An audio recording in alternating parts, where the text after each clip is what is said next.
আসসালামু আলাইকুম। আশা করতেছি আপনারা সকলেই ভালো আছেন।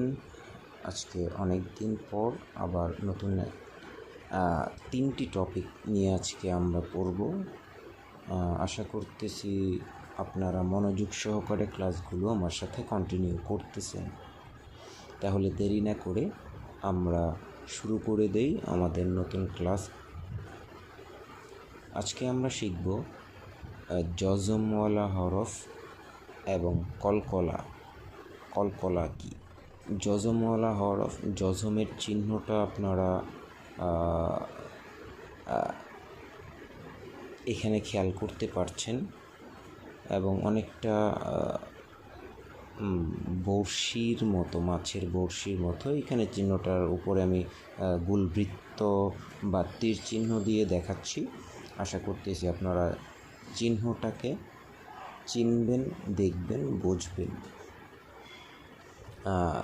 জজমওয়ালা হরফ তাহার ডান দিকের হরকতের সঙ্গে একত্র করিয়া একবার পড়তে হয় বা পড়া যায়। যেমন এখানে হামজা, আলিফের উপরে যখন জবর, জের, পেশ কোনো কিছু থাকে তখন সেই আলিফকে হামজা নামে ডাকা যায় বা বলে উচ্চারণ করা যায়।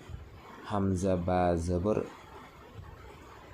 আব, হামজা বা জের ইব, হামজা বা পেশ উব।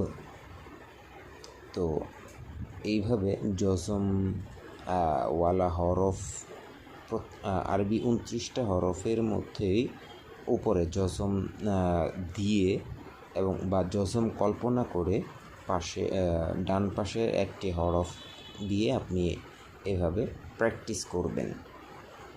অর্থাৎ একবার জবরের সাথে প্র্যাকটিস করবেন হামজা বা জবর আব, আবার জেরের সাথে প্র্যাকটিস করবেন হামজা বা জের ইব, হামজা বা পেশ উব।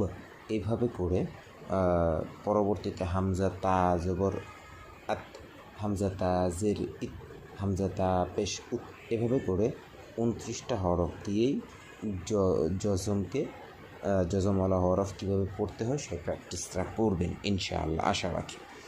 এবার আসি কলকলার হরফ। কলকলা কি? কলকলা হচ্ছে খাঁটি বাংলায় বলতে গেলে 5টা হরফ, যে 5টা হরফকে উপরে যখন জজম থাকে তখন সেটা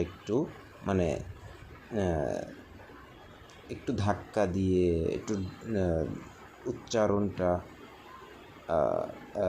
একটু ধাক্কা দিয়ে পড়তে হয়, অনেকটা